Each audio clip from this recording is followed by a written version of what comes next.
संस्थान से मानस शक्ति विश्लेषण अथवा स्कैनिंग करवाने के बाद यदि कोई व्यक्ति खजाने के स्पॉट पर काम करवाने के लिए संस्थान के गुप्त खजाना खोजी दल यानी सीक्रेट ट्रेजर हंटिंग टीम को अपने यहाँ बुलवाता है, तो उस तथाकथित क्लाइंट अथवा प्रथम पक्ष यानी संस्थान की मोहर लगे हुए और संस्थान के माननीय संस्थापक एवं ऑफिशियल यूट्यूब चैनल संचालक पंडित श्री रवीश कोटियाल जी द्वारा विधिवत हस्ताक्षरित तथा स्वयं के द्वारा स्पष्ट शब्दों में हस्ताक्षरित कानूनी कागजात के रूप में अनुमति पत्र यानी कंसेंट फॉर्म के नियम एवं शर्तों के अनुसार प्रथम पक्ष की उस पुश्तैनी जमीन में से इस अनिश्चित काल तक चलने वाली विशेष तांत्रिक प्रक्रिया के दौरान गड़े धन में से जितना सोना चांदी हीरे जवाहरात मोती आदि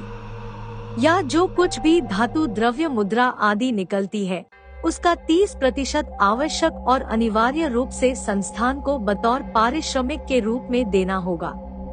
ऐसा नहीं करने पर कंसेंट फॉर्म के नियम एवं शर्तों के अनुसार संस्थान उस तथाकथित व्यक्ति के ऊपर उचित कानूनी कार्यवाही करने के लिए स्वतंत्र होगा।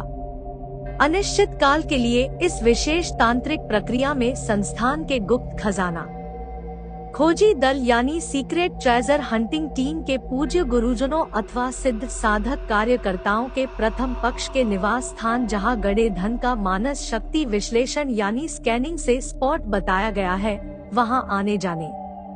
जब तक जितने समय जितने दिनों तक क्रिया चलती है वहां रहने सोने खाने पीने से लेकर दैनिक जीवन की सभी सुख सुविधाओं की व्यवस्था करनी पड़ेगी और उनका पूरा खर्च और जिम्मेदारी अपने मजबूत कंधों पर उठानी पड़ेगी। इतना तो प्रथम पक्ष को करना ही पड़ेगा। 1 रुपया भी एडवांस लिए बिना अपना घर परिवार बीवी बच्चे काम धंधा तंत्र साधनाएं शिष्य सेवक बंधु बांधव सब छोड़कर आपके पास हजारों किलोमीटर दूर एक अनजान जगह अपरिचित लोगों के बीच आपके निवास स्थान पर आएंगे तो इस बात की गनीमत समझे आप। यदि संस्थान बिना कोई अग्रिम शुल्क लिए भरोसा कर रहा है आपके ऊपर तो कुछ समर्पण भाव तो आपको भी दिखाना पड़ेगा। अब ऐसा तो है नहीं कि हम 24 घंटे दिन रात निर्जन शमशान घाट के निर्मम अघोरियों कापालिकों नागा साधुओं के जैसे एकांतवास में ही रहते हैं, हमेशा दुनियादारी से पूरी तरह से कटे हुए और गुप्त तरीके से अपनी तंत्र साधनाओं को अंजाम देते हैं। यदि फिर भी कोई व्यक्ति ऐसा सोचता है कि वह अपन जेब से किसी दूसरे अनजान व्यक्ति का खर्च आखिर क्यों दे और ऐसा सब करने में वह किसी प्रकार की असुविधा महसूस करता है तो कोई दिक्कत वाली बात नहीं है। वो अपनी उस जगह के खाने पीने ठहरने के रेट के हिसाब से एडवांस शुल्क जमा करवा दे जो बताया जाए और संस्थान की तरफ से इस जिम्मेदारी से मुक्त हो जाए और केवल काम होने के बाद ही जो 70 और 30% के अनुपात का रेट फिक्स हुआ है उसे विनम्रता पूर्वक और पूरी ईमानदारी के साथ संपन्न करें, अन्यथा ईश्वरीय प्रकोप का वह और उसका पूरा खानदान स्वयं भुक्तभोगी होगा। फिर संस्थान की या संस्थान के सिद्ध साधक कार्यकर्ताओं अथवा पूजनीय गुरुजनों की उसमें कोई जिम्मेदारी और जवाबदेही नहीं होगी।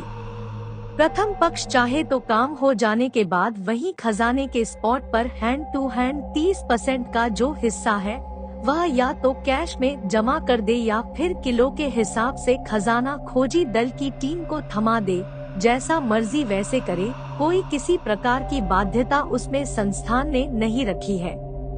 अब इस तरीके से काम करवाने से होगा ये कि जमीन से प्राप्त उस पैतृक अथवा पुश्तैनी गुप्त धन संपत्ति के 70% पर प्रथम पक्ष यानी काम करवाने वाले व्यक्ति का ही पूर्ण हक अधिकार होगा, जो कि पूर्ण प्रामाणिकता के साथ संस्थान के गुप्त खजाना खोजी दल के पूज्य गुरुजनों द्वारा कानूनी तौर पर वही सुनिश्चित कर दिया जाता है।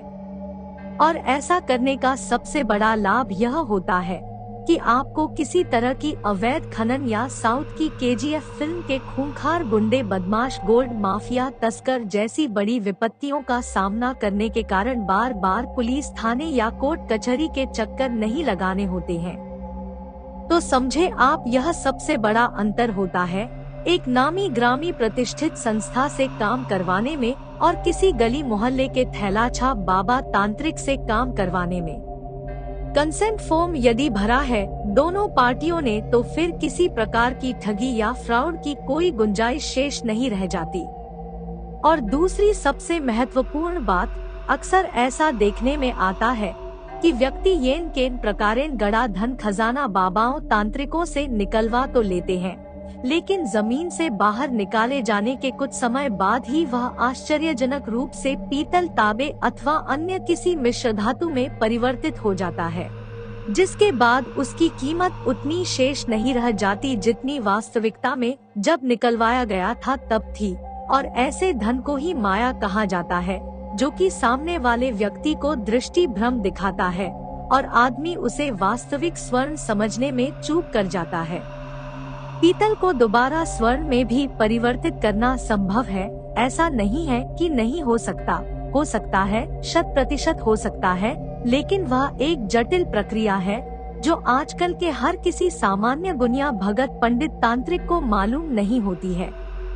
केवल स्वर्ण विद्या में पूर्ण सिद्धि प्राप्त सिद्धेह तंत्र साधक अथवा आचार्य ही ऐसी गोपनीय बातों के संबंध में वास्तविक जानकारी और ज्ञान रखते हैं, जिनके विषय में आज के इस घोर कलयुग में कोई माई का लाल आपको नहीं बताएगा, क्योंकि मियाँ सबको अपनी खाना पूर्ति करने से मतलब है, जन कल्याण तो सिर्फ एक बहाना है। वही बात है मस्त राम मस्ती में आग लगे बस्ती में। आप लोगों से प्रेम है और आप लोग चैनल से जुड़े हुए हैं काफी समय से, इसलिए आज आपको यह राज बता दिया। तो यह सब भी देखना पड़ता है। सतमौला की गोली नहीं होती गुप्त धन को पूरी तरह से हासिल करना। पहले दिन ही अच्छों के गुर्दे मुंह को आ जाते हैं, मध्य और अंतिम दिनों की तो बात ही मत पूछो। तो इस तरीके से ये आप संस्थान के गुप्त खजाना खोजी दल से बिना किसी बलि विधान, बिना किसी जान माल के जोखिम के, अपना कोई पूत सपूत वारिस खोए बिना अपने भाग्य के प्राप्त उस 70% गुप्त धन को वहां से पूरी तरह से निकलवा कर अपनी इच्छा और आवश्यकतानुसार उसका यथासंभव भोग उपभोग कर सकते हैं। हमेशा याद रखो, दुनिया में गरीब पैदा होना दुर्भाग्य नहीं है, लेकिन गरीब ही मर जाना मनुष्य जीवन का सबसे बड़ा दुर्भाग्य है, दोष है, न्यूनता है, जिससे मरते दम तक बाहर निकलने का प्रयास करना प्रत्येक मनुष्य का जन्म सिद्ध अधिकार है।